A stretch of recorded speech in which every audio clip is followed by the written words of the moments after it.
Hey guys, it is Ian Lives and welcome back to another YouTube video and another episode of Hollow Binge, meaning another horror movie review. Now, I'm a part of the horror communities on Instagram and some groups on Facebook, and obviously I follow YouTube channels that orientate around horror.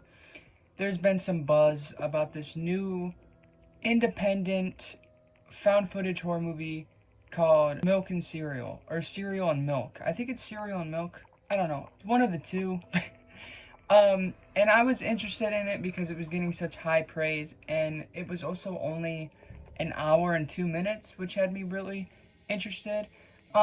So starting off with the plot, we're just gonna get right into it. It's this YouTube channel where this guy wants to prank his friend because his friend is having a birthday party.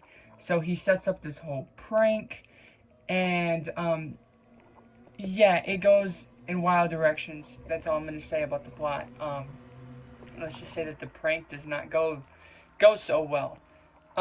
Moving on to my pros. Again, I really enjoy how short this movie is. Just a little over an hour, very quick, something that you can just throw on and have fun with. Another thing I really loved was how unpredictable and shocking this movie was. It went in some wild directions. I highly recommend going into it blind. Don't watch too many things about it. You might want to even click off this review. Cause it's kind of like Barbarian in that sense. It's nothing like that movie. I'm just saying, you know how Barbarian is set up as a different movie, and then you go with it and it goes in a completely different direction? Milk and Cereal, you watch it, it's set up as a certain thing, and it's similar to other found footage movies that we've all seen before. So I was kind of expecting the same generic cliche thing, but then it goes into a completely different direction. And it's like that throughout the whole movie. Any direction that you think it's going to go in, it goes into a different one. And I really enjoyed the different influences and different directions that this movie went to. Another thing I loved is I just loved how it was made. Obviously, it's found footage, but it's not like super shaky cam. And it kind of reminded me of Spree a lot. Again, I don't want to reveal anything about this movie's plot, but Spree had that weird isolated feeling with the influencer recording the whole time, and some gnarly shit happened, and it had more of a fun tone to it. Now, this movie isn't full-on horror comedy. There's some jokes and some stupid moments. It is very weird and silly. There's moments where you laugh awkwardly because this main character is so creepy and unsettling. And there's a lot of sections and segments in this movie that reminded me a lot of Spree, just with the tone and what they were going for. So yeah, another thing that I really loved. I'm trying to think if there's anything else that I haven't already said, because there's not too much to this movie. I liked how it ended.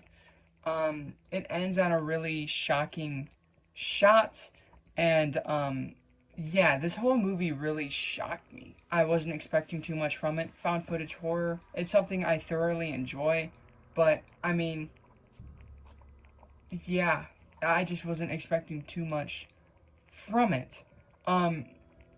Moving on to my cons. I really don't think there's any, besides there's spots where the movie gets so ridiculous to where some of the actual decisions and stuff are just not realistic. I don't know, how the people act when this situation is happening, not realistic. But you can think past that because it's kind of what the movie's going for. Now, there's not much. I'm struggling to talk about this movie because it's hard to talk about it without getting into spoilers. So here's your guys' spoiler warning. I'm going to talk a little bit about more things that I enjoyed about the movie and the different directions that it went in. So there's your warning. Basically, the big reveal of this movie is that the main character that they are playing the prank on is a serial killer. And the guy who's the serial killer pretty much is trying to play a prank on the guys that pranked him. But he sets it up to where everybody kills each other pretty much, and he also kills people along the way, and it's very uneasy, unsettling, and again, super surprising, and it takes some wild, wild turns. Definitely some influences from Henry, Portrait of a Serial Killer. Toward like the back half, where it's just the two characters, and they're trying to get out of the situation. That the one character thinks that the situation is real, but in actuality, the serial killer character set it up for all this to happen. Um, it's hard to explain. But anyways, when it's just those two characters plotting and trying to fix this and killing more characters to clear up their chances of getting caught, really interested in the movie, and it reminded me of the dynamics a little bit of Henry, Portrait of a Serial Killer. Obviously, Henry, Portrait of a Serial Killer, the two characters were in it together, and they knew what they were doing, and they wanted to kill people. In this one, it's only one person who really wants to kill people, and the other character doesn't know that.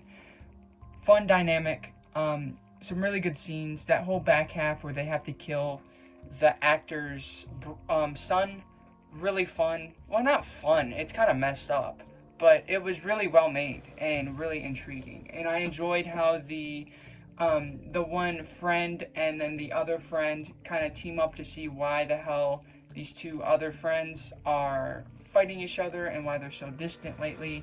And they end up uncovering that the guy's a serial killer. And this very eerie shot toward the end where they're just breathing all raspily, and it just shows a dead body on the ground, which was really effective. It freaked me the hell out. A lot of scenes in this movie put like an anxiety pit in my chest because it was kind of uneasy, and like it kind of felt real at times. Like the way, I know I said that some stuff felt unrealistic, which is true, but like the way that like it was filmed feels very weird and creepy in a way that I can't really describe. If you've seen the movie, maybe you know what I'm talking about. You just get uneasy, and you can't quite put your finger on why you're so uneasy. Because again, the movie's not drop dead serious. It's definitely quirky and silly, but I don't know. There's some sort of layer of dread that just filled my body, and I was on the edge of my seat for most of the movie, for sure. But that, like, one of like the final shots of the movie where they figure out that the guy's a serial killer, it was creepy. It was definitely creepy. Also, the final shot of the movie, where the guy gets banged, very good. I knew that something was gonna happen, but the way, again, that it was shot, very good, very shocking. So, I don't know if there's too much more to talk about this movie. I mean, I gotta give the guy who played the serial killer, whose name is Milk. The serial killer's character's name is Milk, which is why it's called Milk and Cereal, or Cereal and Milk. I forget. But I have to give props to him because he also directed the movie. He is very creepy.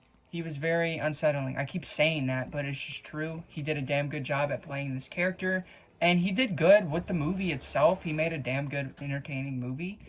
You can find it on YouTube. I'll leave the link down below.